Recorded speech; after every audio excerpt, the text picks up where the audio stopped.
నమస్కారం ఐటీవీ వార్తలకు స్వాగతం. ముందుగా వార్తల్లోని ముఖ్యాంశాలు. షబీర్ ఆరోపణలపై వెంకటరమణ ఘాటు స్పందన. ఆధారాలు చూపాలని ఎమ్మెల్యే సవాల్. ఆర్టీఐతో నిజాలు బయట పెడతామని వెల్లడి. నిరూపిస్తే రాజకీయ సన్యాసం అంటున్న ఎమ్మెల్యే.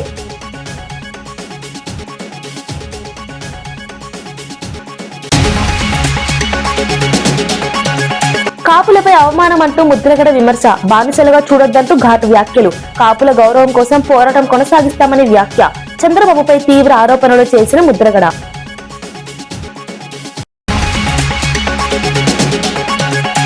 అన్నాథ యువతకు విమానయాన శిక్షణ ఒప్పందం. జిఎంఆర్ అకాడమీతో ప్రభుత్వం కీలక నిర్ణయం.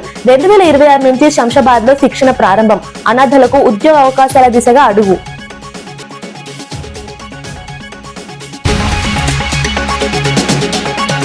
రాజమండ్రి పాల కల్తీపై అసెంబ్లీలో ప్రకటన. వరలక్ష్మి డైరీ సరఫరా నిలిపివేత. ల్యాబ్ నివేదికల తర్వాత చట్టపరమైన చర్యలు. 2 చిన్నారులు వెంటిలేటర్పై చికిత్స.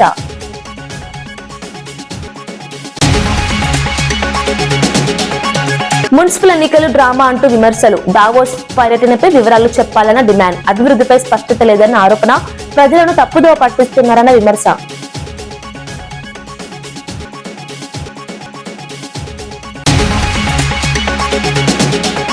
రాజమండ్రిలో అక్యూట్ కిడ్నీ సమస్యలతో పలువురు వివిధ ఆసుపత్రుల్లో చేరిన ఘటన కలకలం రేపుతోంది.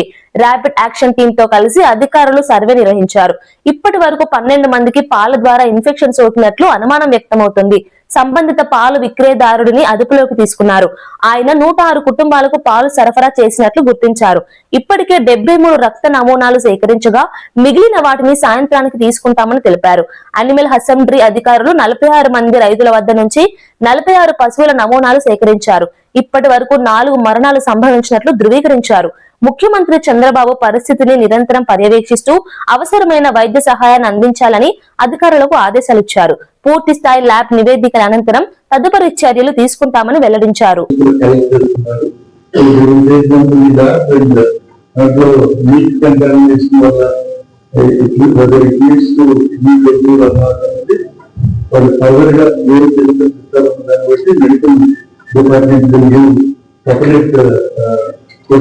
ఆన్సర్ తీసుకుంటాము. అలాగే ఇప్పుడు ఏదైతే పోస్ట్ మార్టం అవుతుందో దాంట్లో blood samples and other samples different samples తీసి వేరియస్ ప్రీమియర్ ఆర్గనైజేషన్స్ కి అక్రాస్ ది కంట్రీ ఉండే వాళ్ళకి శాంపిల్స్ పంపిస్తాము. కంట్రీ ఫోరెన్సిక్ లాబొరేటరీ కానీ మన రీజనల్ స్టేట్ లాబొరేటరీ కానీ పంపించి వాట్ ఈస్ ద కాజ్ అనేది సో యాజ్ ఫర్ కేసు కనుక ఇప్పుడు ఇంట్రెస్ట్ పోస్ట్ మార్టం అయిపోగానే నేను ఆల్టర్నేట్ సీరియస్ సెక్షన్స్ కేసు పెడతాను. పెట్టి ఫర్దర్ గా ఇది ఎవరైతే ఈ కన్జ్యూమర్ ఉన్నారో వాళ్ళు 65 years ఎవరైతే ఇది ఎఫెక్ట్ అవుతుంది. చిన్నపిల్లలకి ఎఫెక్ట్ అవుతుంది. ఏజ్ కొంత యంగ్ ఏజ్ ఉంది, వాళ్ళకి ఇమ్యూనిటీ సిస్టమ్ బాగుంటే ఇంకా ప్రస్తుతానికి ఎక్కువ కేసు రిపోర్ట్ కాలేదు. కాబట్టి ఫర్దర్ గా ఒకవేళ కేసు అంటూ వస్తే ఈ ఫ్యామిలీస్ నుంచి వస్తాయి. ఓవరాల్ గా సొసైటీలో దీనికి పెద్ద కేర్. ఈ ఫ్యామిలీస్ మీద ఆల్రెడీ మేడం చెప్పినట్టు బ్లడ్ శాంపిల్స్ తీసుకోవడము, మెడికల్ సర్వీలెన్స్ ఉంది, ఎక్స్పర్ట్ సర్వీలెన్స్ ఉంది. Any emergency hospital taking care of. So మీ అందరి ద్వారా చెప్పేది ప్రజలు సమయం పాటించాలి. దీంట్లో మనం కూడా దాని ఏదో కేఆర్టిక్ సిచ్యుయేషన్ కాకుండా ప్రజలు కొంత మనం ఎంకరేజ్ చేసుకుంటూ పోతా ఉంటే మనకి తెలుస్తుంది. ప్రజలందరికీ చెప్పేది ఏంటంటే మీకు ఏదైతే వాళ్ళు రోజులు తీసుకుంటారో దాన్ని మరపెట్టి తీసుకోవాలి. ఎవరైతే పబ్లిక్ సేఫ్టీ వాళ్ళు చూస్తారు. మన అవసరం రూల్స్ ఏదైతే తీసుకున్నారో రూల్స్ క్యాంప్ ద్వారా సప్లై చేయాలి. అలా కాకుండా ట్యాక్స్ తీసుకోమని ప్రజలందరికీ తెలియజేస్తున్నాం. ఫర్దర్ మెడికల్ యానిమల్ అభివృద్ధి వాళ్ళు ప్రికాషన్స్ ఫర్దర్ ప్రికాషన్స్ పబ్లిక్కి తెలియజేస్తారు. సో పోలీస్ సైడ్ నుంచి try to get the facts properly and chemicals కూడా అంటే దీని వల్ల ఎంతమంది ఎఫెక్ట్ అయ్యారు, ఎంతమంది ఎస్పీ గారు అక్కడ చెప్పినట్టు ఆ పాలపై 46 మంది ప్రకటిస్తున్నారు. ఆ శివరాత్రి 16వ తారీఖు morning the consumers they reported that milk is కొంచెం చేదుగా ఉంది. సో దెన్ నెక్స్ట్ 2 days మళ్ళీ నార్మల్గా మందికి పెట్టారు. తర్వాత నుంచి మెడికల్ అడ్మిషన్ స్టార్ట్ అయింది. సో వారు ఏం చెప్తున్నాడు, యాజ్ ఆఫ్ నౌ చేస్తున్నాం, ఎగ్జామినేషన్ చేస్తున్నాం. సచివాలయంలో గౌరవెల్లి ప్రాజెక్టు పురోగతిపై మంత్రులు ఉత్తమ్ కుమార్ రెడ్డి, పొన్నం ప్రభాకర్ ఉన్నతాధికారులతో సమీక్ష నిర్వహించారు. కాలువల నిర్మాణానికి అవసరమైన భూ సేకరణ ప్రక్రియను త్వరితగతిన పూర్తి చేయాలని అధికారులను ఆదేశించారు. కరీంనగర్, సిద్దిపేట, హన్మకొండ జిల్లాల కలెక్టర్లు, ఇరిగేషన్ ఇంజనీర్లు సమావేశంలో పాల్గొన్నారు. సాగునీటి సరఫరా లక్ష్యంగా పెండింగ్ పనులను సకాలంలో పూర్తి చేయాలని స్పష్టం చేశారు.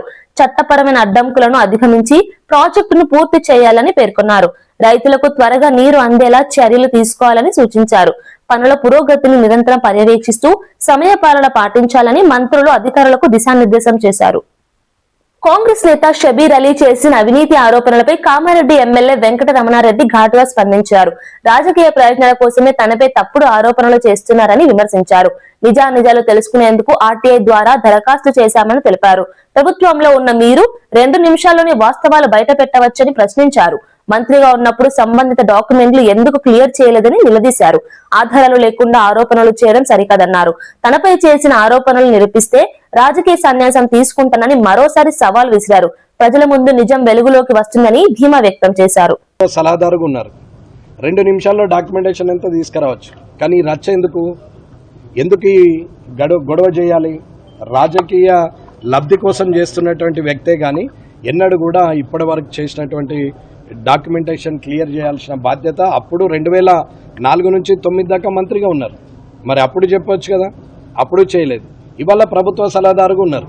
మరి ఇప్పుడు కూడా ముఖ్యమంత్రి రేవంత్ రెడ్డి గారు ఉన్నారు. ఆయన ద్వారానైనా వీరు అనుకుంటే 2 నిమిషాలు డాక్యుమెంట్స్ అన్ని పట్టుకొని రేపటి వరకు సీఎంఓకి రండి అంటే 2 నిమిషాల్లో డాక్యుమెంట్స్ అన్నీ హైదరాబాద్లో ఉంటాయి. ఎందుకు చేయట్లేదు? ఇది మీరు పాత్రికేయులందరూ కూడా ఆలోచించాలి. ప్రజలందరూ కూడా ఇది గుర్తించాలి. ఎందుకు చేయట్లేదు? అధికారం మీ దగ్గరనే ఉంది, అధికారులు మీ వాళ్ళే, మీరు చేయొచ్చు. మరి ఎందుకు చేయట్లేదు అనేది ఒకసారి ప్రజలు కూడా ఆలోచించాలా. తెలంగాణలోని అనాథ యువతకు ఉజ్వల భవిష్యత్తు కల్పించేందుకు ప్రభుత్వం కీలక నిర్ణయం తీసుకుంది. మంత్రి సీతక్క సమక్షంలో మహిళా శిశు సంక్షేమ శాఖ, జిఎంఆర్ ఏరో అకాడమీ, ఫిక్కీ మధ్య ఒప్పందాలు కుదిరాయి. ఈ ఒప్పందం ద్వారా అనాథ యువతకు ఎయిర్పోర్ట్ ఆపరేషన్స్, కార్గో తదితర విభాగాల్లో అంతర్జాతీయ స్థాయి శిక్షణ అందించనున్నారు. శిక్షణ అనంతరం ప్రైవేట్ సంస్థల్లో ఉద్యోగ అవకాశాలు కల్పించేందుకు చర్యలు తీసుకుంటున్నారు. 2026 మార్చి నుంచి శంషాబాద్ లో ఈ శిక్షణ ప్రారంభం కానుంది. యువత స్వయం ఉపాధి సాధించేలా ప్రభుత్వం ప్రత్యేక ప్రణాళికలు అమలు చేస్తోందని మంత్రి తెలిపారు. సామాజికంగా వెనుకబడిన వారికి ఇది కొత్త ఆశ చూపుతుందని అధికారులు పేర్కొన్నారు.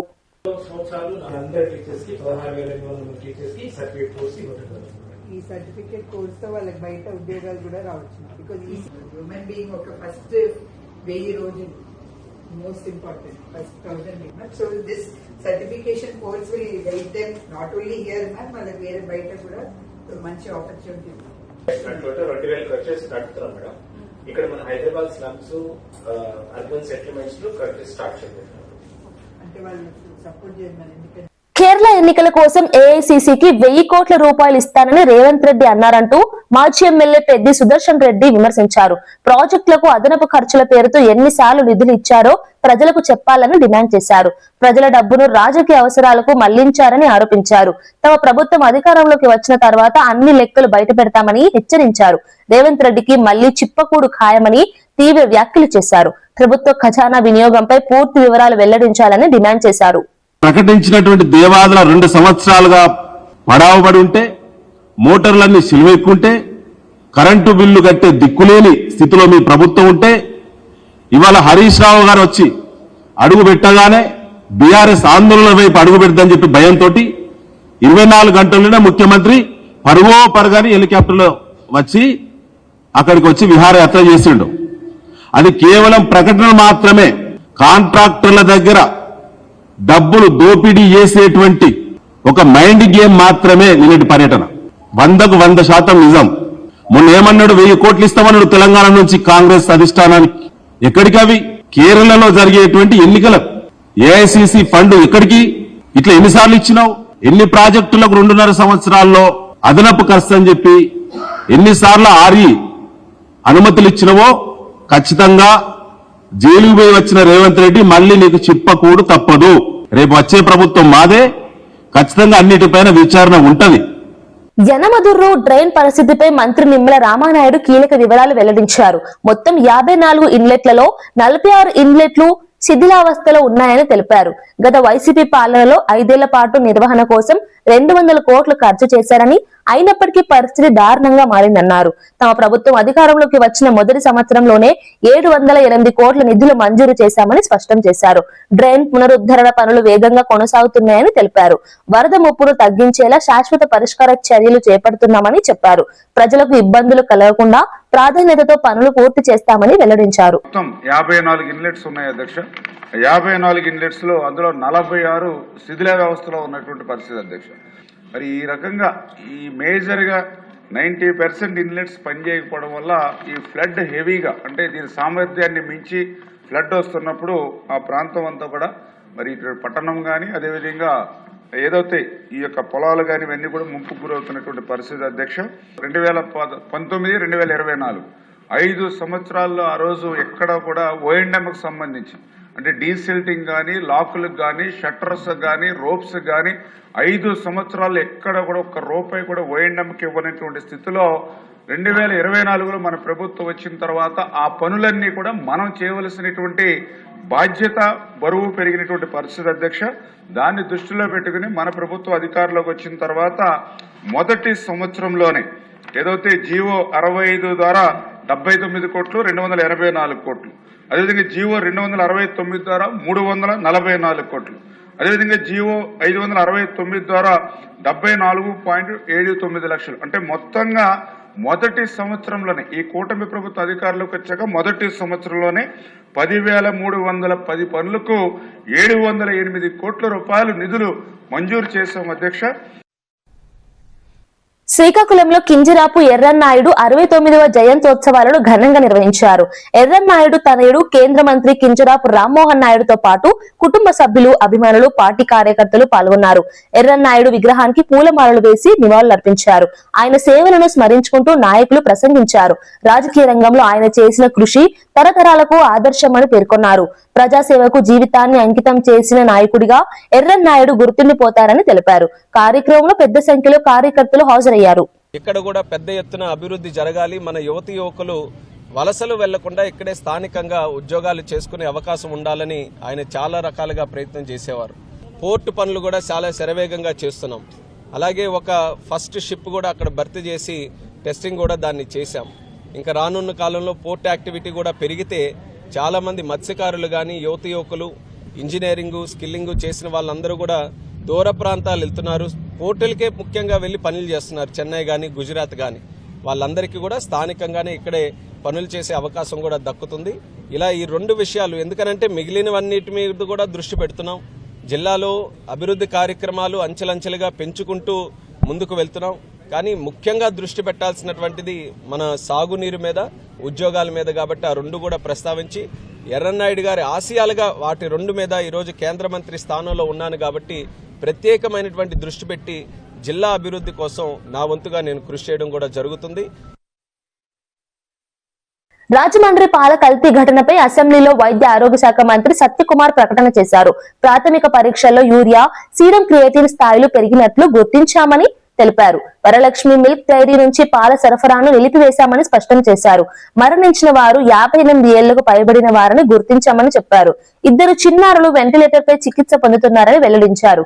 సహాయక చర్యల కోసం ర్యాపిడ్ రెస్పాన్స్ టీమ్ ను ఏర్పాటు చేశామని తెలిపారు. నమూనాలను హైదరాబాద్, విశాఖ ల్యాబ్లకు పంపామని, నివేదికల అనంతరం చట్టపరమైన చర్యలు తీసుకుంటామని స్పష్టం చేశారు. లాలా చెరువు ప్రాంతంలోని చౌడేశ్వర నగర్, స్వరూప నగర్ చెందిన వారు ఈ బాధితులందరూ కూడా రోగిగ్రస్తులందరూ కూడా ఈ ప్రాంతానికి సంబంధించిన వారు. వాటిలో వెంటనే ఆరోగ్య శాఖ సమాచారం అందిన తర్వాత చేసిన క్లినికల్ పరీక్షల్లో యూరియా మరి సీరం క్రియాటిన్ స్థాయిలు పెరిగినట్లుగా గమనించడం జరిగింది అధ్యక్ష. ప్రాథమికంగా చేసిన ఎపిడెమియాలజీ విచారణలో పాలు లేదా ఇతరత్ర ఆహార పదార్థాలు సేవించడం కారణంగా అనారోగ్యానికి అది కారణం కావచ్చు అని గుర్తించడం జరిగింది. కోరుకొండ మండలం నర్సాపురం గ్రామంలోని వరలక్ష్మి మిల్క్ డైరీ నుండి 106 కుటుంబాలకి పాలు సరఫరా చేయబడినట్లు కూడా గుర్తించారు అధ్యక్ష. ఆ డైరీ నుండి పాల సరఫరాను తక్షణమే నిలిపివేయడం జరిగింది. అదేవిధంగా ఇప్పటి వరకు 12 మంది ఆసుపత్రిలో చేరారు, వివిధ ఆసుపత్రుల్లో. దాంట్లో 4 మరణాలు నమోదయ్యాయి అధ్యక్ష. 8 మంది ఆసుపత్రులు చేరి ఇప్పుడు చికిత్స పొందుతున్నారు. దాంట్లో 6 మంది ప్రమాదం నుంచి బయటపడ్డారు, 2 వెంటిలేటర్ మీద ఉన్నారు అధ్యక్ష. చాలా వరకు ఇక్కడ 60 నుంచి 82 సంవత్సరాల వయసు వాళ్ళు 10 మంది ఉంటే 2 చిన్నపిల్లలు ఉన్నారు అధ్యక్ష. వాళ్ళ 2 పిల్లలు కూడా రెయిన్బో ఆసుపత్రిలో ఉంటున్నారు, వెంటిలేటర్ మీద ఉంటున్న పరిస్థితులు అధ్యక్ష. మరణించిన వారు 58 సంవత్సరాల నుంచి కృష్ణవేణి 74 సంవత్సరాలు, రాధాకృష్ణమూర్తి 76 సంవత్సరాలు, శేషగిరిరావు 72, అదేవిధంగా శ్రీమతి రమణి గారు 58 సంవత్సరాలు వయసుగా పెట్టడం జరిగింది. వెంటనే ఈ ర్యాపిడ్ తక్షణమే ప్రభుత్వం స్పందించి ర్యాపిడ్ రెస్పాన్స్ టీమ్ను ఏర్పాటు చేయడం జరిగింది పర్యవేక్షణ కోసం. జనరల్ మెడిసిన్ నిపుణులు, మైక్రోబయాలజిస్టులు, శిశు వైద్య నిపుణులు, ఎపిడెమియాలజిస్టులు దీంట్లో ఉన్నారు. అదేవిధంగా 14 ఫీల్డ్ సర్వీస్ టీమ్స్ నియామకాన్ని ఆ ప్రాంతాల్లో, ఈ లాలా చెరువు ప్రాంతంలో ఉంటున్న స్వరూప నగర్, ఈ చౌడేశ్వరి నగర్ సంబంధించిన వాటిలో ముందు జాగ్రత్తగా 679 ఇళ్లలో సందర్శన చేయడం కానీ, హౌస్ సర్వే చేయడం, తర్వాత 957 కుటుంబాల స్క్రీనింగ్ కూడా చేయడం జరిగింది అధ్యక్ష. పాల సరఫరా పొందిన 106 కుటుంబాల నుండి కూడా రక్త నమూనాల సేకరణ కొనసాగుతోంది. ఆ లక్షణాలు ఉన్న వ్యక్తులను గుర్తించడం, చికిత్సకు రెఫరల్ చేయడము, వైద్య పర్యవేక్షణ, ప్రజలకు సూచనలు కూడా జారీ చేయడం జరుగుతోంది. ప్రభావిత ప్రాంతాల్లో అత్యవసర వైద్య శిబిరాలను ఏర్పాటు చేయడం జరిగింది. రాజమహేంద్రవరం మున్సిపల్ కార్పొరేషన్ మున్సిపల్ కమిషనర్ను వైద్య శిబిరాల నోడల్ అధికారి కూడా నియమించడం జరిగింది అధ్యక్ష. రోగుల చికిత్స పర్యవేక్షణ, వైద్య సిబ్బంది అందుబాటులో ఉండేలా చూడడం, అదే అంబులెన్స్ మరియు రెఫరల్ సేవల సమన్వయం కూడా కోఆర్డినేషన్ పని కూడా జరుగుతూ ఉంది అధ్యక్ష. ఈ నమూనాల సేకరణ చేయబడడం జరిగింది. నర్సాపురం గ్రామం కోరుకొండ మండలంలోని Varalakshmi milk dairy food safety అధికారి తనిఖీ చేశారు. ఫుడ్ సేఫ్టీ చట్టం ప్రకారం విధి విధానాల మేరకు పాల నమూనాలను సేకరించడం జరిగింది. ప్రభావిత ఇళ్ల నుండి పాలు మరియు పెరుగు నమూనాలు కూడా తీసుకున్నారు. నమూనాలు పంపిన ప్రదేశాలు స్టేట్ ఫుడ్ ల్యాబొరేటరీ హైదరాబాద్కి, అదేవిధంగా స్టేట్ ఫుడ్ ల్యాబొరేటరీ విశాఖపట్నము, అదేవిధంగా హైదరాబాద్లో ఉంటున్న విమ్టా ల్యాబ్ కూడా నమూనాలను పంపడం జరిగింది అధ్యక్ష. ఈ మరణించిన వారిలో కృష్ణవేణి గారి కుమారుడైన తాడి సీతారామయ్య గారి ఫిర్యాదు మేరకు పోలీస్ స్టేషన్లో ఒక క్రిమినల్ కేసు కూడా. జగిత్యాల జిల్లా కలెక్టరేట్ లో జరిగిన ప్రజావాణిలో మాజీ మావోయిస్టు వసంత అలియాస్ మమత వినతి పత్రం సమర్పించారు. 2000 సంవత్సరంలో ఎన్కౌంటర్ లో మరణించిన తన భర్త పసుల రామరెడ్డి తర్వాత కూడా పార్టీలో కొనసాగినట్లు తెలిపారు. 2025 జనవరిలో ఛత్తీస్గఢ్ ప్రభుత్వానికి లొంగిపోయినట్లు వెల్లడించారు. ప్రభుత్వ రివార్డులు, పెన్షన్, నివాసం కోసం ఇందిరమ్మ ఇల్లు మంజూరు చేయాలని అధికారులను కోరారు. తనకు పునరావాసం కల్పించాలని విజ్ఞప్తి చేశారు. అధికారులు దరఖాస్తును పరిశీలిస్తామని తెలిపారు.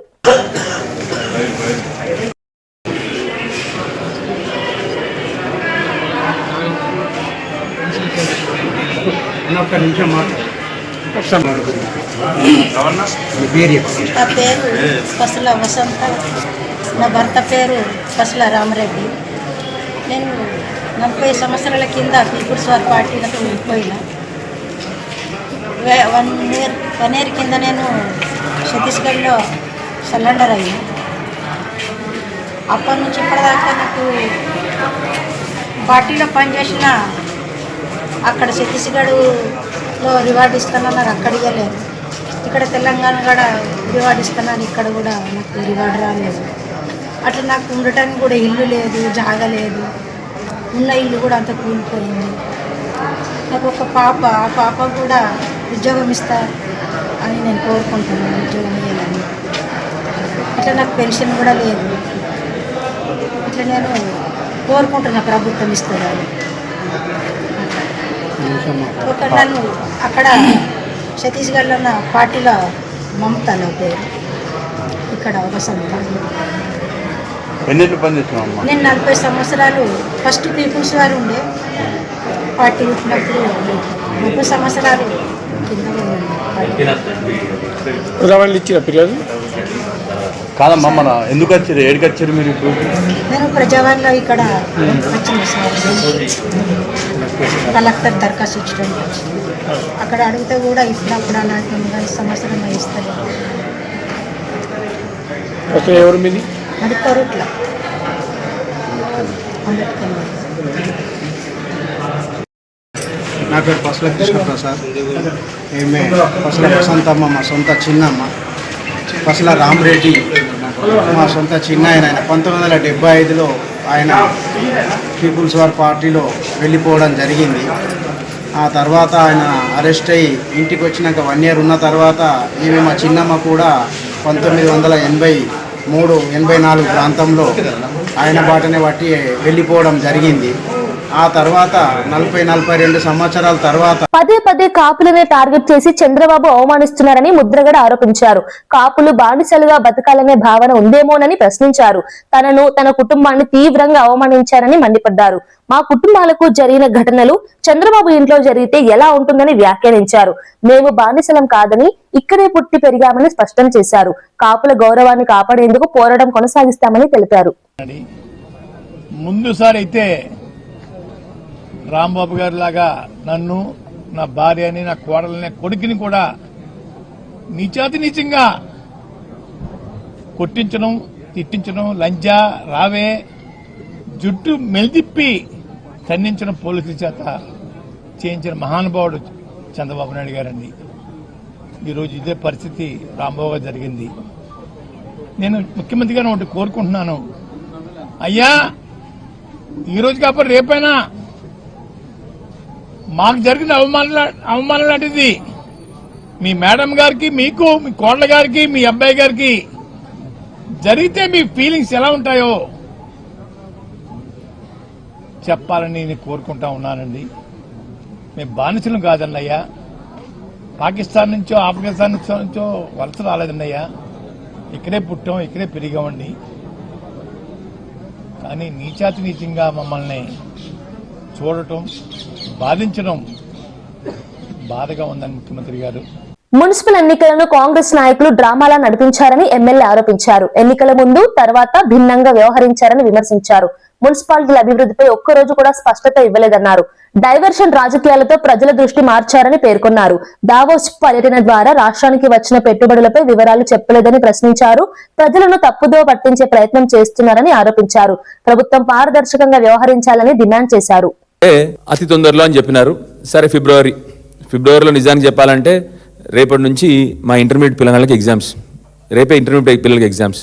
ఇక వాళ్ళ బాధ చెప్పుకుంటూ పోతే మున్సిపాలిటీలో వాళ్ళు అసలు ఎంతమంది నాకు ఫోన్లు చేసినారో చెప్పుకుంటూ పోతే ఇంకా అసలు ఈ ప్రభుత్వానికి సోయి లేదు వాళ్ళ గురించి. సరే, అది పక్కన పెడదాం.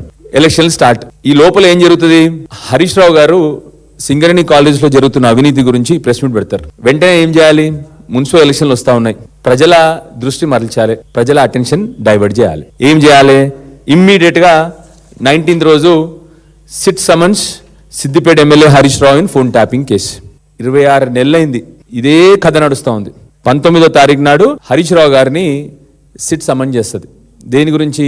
ఫోన్ ట్యాపింగ్ కేసు గురించి. ఆ ఫోన్ ట్యాపింగ్లో ఏమైనా ఉందా అంటే మన్ను 26 నెలలైంది, ఇప్పటి వరకు ఎవిడెన్స్ లేదు, ఏమి లేదు. అన్నిటికంటే ముఖ్యంగా ఇదే నెల జనవరిలో ఆల్రెడీ సుప్రీంకోర్టు చెప్పింది, మీరు వేసిన ప్లీని మేము కొట్టేస్తున్నామని చెప్పి గవర్నమెంట్కి చెప్పింది కూడా. అయినా కూడా మళ్ళీ హరీష్ గారిని పిలిచినారు. 20వ తారీఖు నాడు ముఖ్యమంత్రి గారు వారి విహారయాత్రకు బయలుదేరినారు. నేను విహారయాత్ర అని మామూలుగా అంటలేను, విహారయాత్ర అని ఏదో బట్టగాల్చి వరేస్తలేను. నేను ఎందుకంటున్నాను కూడా చెప్తాను మీ అందరికి. ముఖ్యమంత్రి గారు 20వ తారీఖు నాడు దావోస్కు బయలుదేరినారు. దావోస్ తర్వాత ఒక 4 రోజులు ఎవరికి కనబడలేదు. మీ ప్రెస్లో కూడా వచ్చింది 2-3 చోట్ల ముఖ్యమంత్రి గారు మిస్సింగ్ అని. దాని తర్వాత లీడర్షిప్ సమ్మిట్ అని చెప్పేసి హార్వర్డ్ యూనివర్సిటీకి పోవడం జరిగింది ముఖ్యమంత్రి గారు. నేను ఎందుకు దీన్ని కేవలం విహారయాత్ర అని ఎందుకంటా ఉన్నానంటే, ఈ 14 రోజులు 12 రోజుల గురించి ముఖ్యమంత్రి గారు, ఒక బాధ్యత గల ముఖ్యమంత్రి గారు, రాష్ట్రానికి ముఖ్యమంత్రి అయినటువంటి రేవంత్ రెడ్డి గారు ఇప్పటి వరకు కూడా దావోస్ లో ఏం పెట్టుబడులు తీసుకొచ్చినారు, లేకపోతే దావోస్ నుండి మన రాష్ట్రానికి జరిగిన లాభం ఏంటి అని చెప్పి ఇప్పటి వరకు కూడా ముఖ్యమంత్రి గారు కానీ, వారి మంత్రిత్వ శాఖ నుంచి ఎవరన్నా కానీ, ఇండస్ట్రీస్ మినిస్టర్ అయినటువంటి శ్రీధర్ బాబు గారు కానీ, ఎవరు ఏ ఒక్కరు కూడా ఇప్పటి వరకు దావోస్ నుండి తెలంగాణ రాష్ట్రానికి వచ్చిన లాభం గురించి కానీ, తెలంగాణ రాష్ట్రానికి వచ్చిన పెట్టుబడుల గురించి కానీ. తిరుమల లడ్డు నెయ్యి కొనుగోలులో అవినీతి జరుగుతోందని మాజీ మంత్రి బొత్స సత్యనారాయణ ఆరోపించారు. మార్కెట్లో తక్కువ ధరకు దొరికే నెయ్యిని టీటీడీకి ఎక్కువ ధరకు సరఫరా చేస్తున్నారని విమర్శించారు. ప్రభుత్వం తన తప్పులను కప్పిపుచ్చుకోవడానికే అసత్య ప్రచారాలు చేస్తోందని మండిపడ్డారు. ఈ నెల 26న లడ్డు వివాదం, రైతుల సమస్యలపై చర్చ జరుగుతుందని ఆయన స్పష్టం చేశారు. కారణాలతో అరెస్టులు చేస్తూ పోలీసు యంత్రాంగం చేతిలో తీసుకుని కార్యక్రమం చేస్తామని దీని మీద చర్చ జరగాలని డిమాండ్ చేశాం. అదే రకంగా ఇవాళ దేశానికి వెన్నెముక్క, రైతే వెన్నెముక్క నాడు ఏదైతుందో ఆ రైతుకు సంబంధించి గత ప్రభుత్వంలో ఏదైతే మరి అప్పుడున్న ముఖ్యమంత్రి జగన్మోహన్ రెడ్డి గారి నాయకత్వంలో వ్యవసాయానికి పెద్దపీట ఇచ్చి ఏ స్ఫూర్తితో ఈ పార్టీ వైఎస్ఆర్సీపీ పార్టీ వచ్చిందో స్వర్గీయ రాజశేఖర రెడ్డి గారి స్ఫూర్తి అంతేకాదు దాంతోపాటు కనీసం ఇన్సూరెన్స్ కూడా ప్రభుత్వమే గొప్పగా చెప్పింది. మేము ఇన్సూరెన్స్ కడతాము, మా రైతే కొట్టుకోవాలని అని చెప్పి కనీసం ప్రభుత్వం కట్టవలసిన వాటాను కూడా ప్రభుత్వం కట్టక హార్టికల్చర్కి అయితే అసలు తోటలకి మామిడి తోటల కాడికి ఇన్సూరెన్స్ ప్రభుత్వం ప్రభుత్వం కట్టవలసిన వాటాను కూడా కట్టట్లేదు. రైతాంగం కొంచెం చాలా ఇబ్బంది పడుతున్నారు. ఓ పక్క వచ్చి పొగాకు కానీ లేకపోతే మిర్చికి కానీ లేదా మేజికి కానీ లేదా మామిడికి కానీ లేదా ఏ పంటకు కూడా కోకోకి కానీ ఏ పంటకు కూడా సరైన లేవు. ఈ రకంగా ఇబ్బంది పడుతున్నాయి. ఈ ప్రభుత్వం ఆలోచన ఒక్కటే, వాళ్ళకి ఎక్కడ దొరుకుతుందో ఎక్కడ అవినీతితో సంపాదన చేద్దామనే మాట తప్ప, దోచుకోవాలనే ఆలోచన తప్ప ప్రభుత్వం లేదండి. కాబట్టి దాని మీద చర్చ జరగాలని కోరాం. అలాగే మరి దేవదేవుడి మీద ప్రసాదం మీద వచ్చిన డిస్కషన్ ఏది ఉందో ఆ చర్చ కూడా అడిగాం. దానికి 26వ తారీఖు నాడు మరి ప్రభుత్వం వచ్చి దాన్ని చర్చకు అంగీకరించడంతో దాన్ని మరి 26వ తారీఖున చర్చ చేయాలనేది నేను చర్చించుకున్నాను. ఆ తదుపరి మరి ప్రభుత్వం తరఫున వచ్చి ఇన్వెస్ట్మెంట్స్, ఎడ్యుకేషన్, ఇరిగేషన్ అని చెప్పారు. దానికి మేము తయారుగా ఉన్నాము. ఆ కార్యక్రమాలు కూడా వాటి మీద కూడా చర్చిద్దామని మేము కూడా దాన్ని చెప్పాము. వాటి మీద జరుగుతున్న ఏదైతే ఇన్వెస్ట్మెంట్స్ లో మరి భూముల్ని కారు చౌకగా చూసాం. మనం వైజాగ్ లో చూసాం ఏ రకంగా చంద్రబాబు నాయుడు కుటుంబ సభ్యులు ఏదైతే యూనివర్సిటీ పేరున గీతం యూనివర్సిటీ పేరున సుమారు 5,000 కోట్ల భూముల్ని ఏ రకంగా దోచుకోవడానికి ప్రయత్నం చేస్తున్నారు. లొల్లు అనే సంస్థకి ఏ రకంగా మరి ప్రభుత్వంలో ఉన్న వాళ్ళు పెడుతున్న ఇన్వెస్ట్మెంటే 500-600 కోట్లు అయితే ప్రభుత్వ భూమి 1,000 కోట్ల రూపాయల భూములు వచ్చి వాళ్ళు దావరత్నం చేయడానికి ప్రయత్నం చేస్తున్నారు. అంతేకాకుండా నిన్న మనం పెట్టిన స్టార్టప్ కంపెనీలకు కూడా మరి ఉచితంగా వాళ్ళు 99 పైసలకి లేకపోతే మరి కారు చౌకగా భూములు ఇచ్చి మరి దోచుకు తింటున్నారు. ఈ అంశాలన్నింటి మీద కూడా చర్చించాలని మేము కూడా పట్టుదలగా అడిగాం. దాని మీద కూడా చర్చకి అవుతుంది. ఇది ఇవాళ జరిగిన అంకుశం చూస్తే కూలంకషంగా జరిగిన ఒప్పందాలు, జరిగిన బిజినెస్ అడ్వైజరీ కమిటీ తీసుకున్న నిర్ణయానికి ఈ విషయం. ఇందాక మా సభ్యులు ఈ 2-3 రోజుల్లో జరిగిన పరిణామాలు మీరు చూశారు. ఆ రోజు హౌస్లో ఈనాడు పేపర్లోను కానీ లేదు ఆంధ్రజ్యోతి పేపర్లో కానీ సభ్యులు వచ్చి వెంకటరామూర్తి దేవదేవుడి తాలూకా పటాన్ని చెప్పులతో చేసుకుని పట్టుకున్నారని చెప్పి అని పుటంలో వచ్చి ప్రచురణ జరిగింది. అవి వాస్తవాలా లేదు అవి వచ్చి మ్యానిపులేట్ చేశారా, ఏఐతో చేశారా, ఇంకో దాంతో చేశారా, నేను దానికి జోలికి పోను. కానీ వాస్తవాలేటో సీసీ ఫుటేజ్ రాష్ట్రంలో మహిళలు, బీసీలు, యువత పక్షాన పోరాడుతున్న కల్వకుంట్ల కవిత భవిష్యత్ ముఖ్యమంత్రి అవుతారని జాగృతి నేతలు ధీమా వ్యక్తం చేశారు. గద్వాల రైతు సంఘర్షణ సభలో మాట్లాడుతూ కాంగ్రెస్ ప్రభుత్వం రుణమాఫీ, రైతు భరోసా హామీల అమలులో విఫలమైందని విమర్శించారు. గద్వాల నడిగడ్డపై అత్త అల్లుల ఆధిపత్య రాజకీయాలకు చరమగీతం పాడాలని ఈ సందర్భంగా వారు పిలుపునిచ్చారు. ఆ చదువుకునే పిల్లాన్ని బతిమలాడి యాప్ బుక్ చేసుకొని కొనుక్కోవడానికి పోవాలి యూరియా. అంటే మీకు యూరియా ఇచ్చే చేతగాక అనేకమైనటువంటి కొర్రీలు పెడుతున్నారు తప్పితే నిజంగా రైతు మేలు కోరి కాదు. నిజంగా రైతు మేలు కోరి ఉంటే ఏం చేయాలి చెప్పలే, ఈ కాంగ్రెస్ వాళ్ళు చెప్పలే. మీరు అర్జెంట్ గా ఓన్రి ఊరుకుండ్రి, బ్యాంకుల దగ్గర లైన్లు కట్టుండ్రి. మీ దగ్గర 1,00,000 రుణమాఫీ అయిపోతే 2 లక్షలు తెచ్చుకోండి. ఇంటింట్లో ఎంతమందికి వస్తే అంతమందికి 2 లక్షలు తెచ్చుకోండి. మేము ఎక్కుతానే సోనియమ్మ పుట్టినరోజు నాడు మొత్తం రుణమాఫీ చేస్తామని చెప్పారు. అంటే పాపం చాలా మంది ఒక్కొక్క ఇంట్లో 2-3 పోయి డబ్బులు తెచ్చుకున్నారు. కానీ ఆ 2 లక్షల రుణమాఫీ అనేది జరగనే లేదు. ముఖ్యమంత్రి గారు మొన్న చెప్తా ఉన్నారు అందరికీ 2 లక్షల రుణమాఫీ చేసినాం. మేము ఆనాడే ఛాలెంజ్ చేసినాం, ఈ రాష్ట్రంలో 40 లక్షల మందికి 40 లక్షల మంది రైతులకు రుణమాఫీ చేస్తాం 40,000 కోట్లు అని కాంగ్రెస్ పార్టీ హామీ ఇచ్చింది. ఇవాళ రుణమాఫీ చేసింది కేవలం 25 లక్షల మంది రైతులకు మాత్రమే. అంటే ఇంకా 15 లక్షల మంది రైతులకు రుణమాఫీ జరగలేదు. ఇవి గణాంకాలు చెప్తున్నాయి, లెక్కలు చెప్తున్నాయి. మీరు బుకాయించినా కూడా నమ్మరు ప్రజలు, ఎందుకంటే అనుభవిస్తున్నారు. కొంతమందికి 50,000 ఉన్న వాళ్ళకి కూడా రుణమాఫీ కాలే, కొంతమందికి 1,50,000 ఉన్న వాళ్ళకి కూడా రుణమాఫీ కాలే. రుణమాఫీ అందరికీ చేయాలని చెప్పి ఈ ప్రభుత్వాన్ని నేను డిమాండ్ చేస్తా ఉన్నా. అదే విధంగా రైతు భరోసా ఎట్లయిపోయిందంటే ఎన్నికల కోసం ఇచ్చే గిఫ్ట్ లెక్క అయిపోయింది. మన ముఖ్యమంత్రి గారు ఏమాత్రం మొహమాటం లేకుండా ఇగో రైతు భరోసాకి వేస్తున్నా నేను, తర్వాత ఎన్నికలు పెడతా ఎంపీటీసీ డెప్యూటీసీ అని చెప్తున్నారు. అంటే కేవలం ఎన్నికలప్పుడే రైతు గుర్తొస్తుండ తప్పితే మిగతా టైంలో గుర్తొస్తలేరు. కాబట్టి రైతు భరోసా ఖచ్చితంగా వేయాలని నేను ప్రభుత్వాన్ని డిమాండ్ చేస్తా ఉన్నా. మరి మొన్న సర్పంచ్ ఎన్నికలు అయితే ఈ ఏటికి అవతల వైపు నారాయణపేటలో మా తమ్ముడు గవినోల శ్రీనివాస్ గారు డైరెక్ట్ గా యునానిమస్ గా సర్పంచ్ గెలిచి మరి బోని కొట్టిండు జాగృతి జిల్లా అధ్యక్షుడు నారాయణపేట. మరి మున్సిపల్ ఎన్నికలు రాగానే ఆ జోగులాంబ అమ్మవారి దయతోని గద్వాల్ నుండే జాగృతి జయగంట మోగింది, జైత్రయాత్ర ప్రారంభమైంది. మొత్తం వడ్డేపల్లి మున్సిపాలిటీ గెలుచుకున్నాం. అవునా కాదా? చూసిరా లేదా మీరందరూ? మరి అదే జైత్రయాత్ర కొనసాగుతుంది. సరే ఇవాళ వాళ్ళు మనతో ఉన్నారా లేదా చర్చ కాదు. ఎందుకంటే గద్వాల్ గడ్డ మీద ఒక రకమైన రాజకీయం నడుస్తుంది. ఏ పార్టీలు ఎవరు గెలిచినా అధికారం పెట్టుంటే అటే పోయేటట్టున్నారు. అంటే అప్పటిదాకా ముఖ్యమంత్రి మున్సిపల్ చైర్మన్ పిలుచుకోలే, కానీ ఒక్క వడ్డేపల్లిలా జాగృతి జెండా ఎగరంగానే దాబాబు అని చెప్పి పిలుచుకొని అందరితో ఫోటో దిగిరంట. అంటే ముఖ్యమంత్రి దగ్గర నుంచి మొదలు పెడితే ప్రతి ఒక్కరికి కూడా ఏ పార్టీలో గెలిచినా మా పార్టీలకు రావాలనే ఒక పిచ్చి రాజకీయం గద్వాల్లో నడుస్తుంది. నేను ఇవాళ ఎమ్మెల్యే గారిని అడుగుతున్నా, మీకు ధైర్యం ఉంటే, మీకు దమ్ముంటే, మీకు చిత్తశుద్ధి ఉంటే మీరు ఏ పార్టీయో రేపు ప్రెస్ మీట్ పెట్టి చెప్పండి. ఎక్కువ వేరే ఏం చేయదు, మీరు ఏ పార్టీయో చెప్పండి. ఏ పార్టీలో ఉన్నామో చెప్పుకోలేనటువంటి వాళ్ళు మీరు ప్రజలకు ఏం చేస్తారో ఎట్లా చెప్తారు? అంటే నువ్వు కాంగ్రెసా, నువ్వు బీఆర్ఎస్ఆ? నువ్వు కాంగ్రెస్ చేసే పనులు చేస్తావా ప్రజలకు, లేదా బీఆర్ఎస్ వాళ్ళు చెప్పే పని చేస్తావా? మరి ఏం చేస్తావు? ఏం చేయకపోతే ఎందుకున్నట్టు ఎమ్మెల్యే? రాజీనామా చేయి రాజీనామా. ఎందుకు అడుగుతా ఉన్నా అంటే వార్తలు ముగించే ముందు ముఖ్యాంశాలు మరోసారి.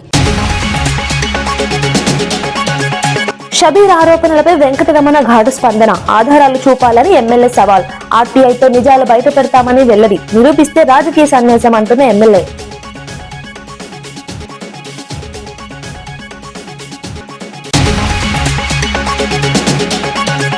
కాపులపై అవమానం అంటూ ముద్రగడ విమర్శ, బానిసలుగా చూడొద్దంటూ ఘాటు వ్యాఖ్యలు, కాపుల గౌరవం కోసం పోరాటం కొనసాగిస్తామని వ్యాఖ్య, చంద్రబాబుపై తీవ్ర ఆరోపణలు చేసిన ముద్రగడ.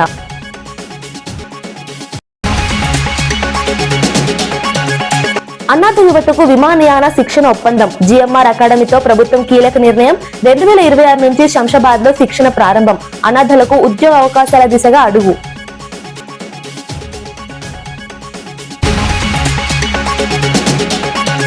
రాజమండ్రి పాలకల్టీపై అసెంబ్లీలో ప్రకటన, వరలక్ష్మి డైరీ సరఫరా నిలిపివేత, ల్యాబ్ నివేదికల తర్వాత చట్టపరమైన చర్యలు, 2 చిన్నారులు వెంటిలేటర్పై చికిత్స.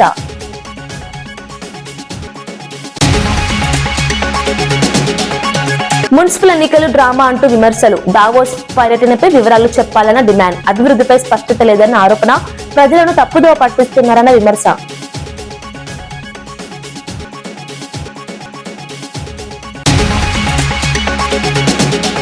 ఇవి ఈనాటి వార్తా విశేషాలు. మరో బులెటిన్లో మళ్ళీ కలుద్దాం. నమస్కారం.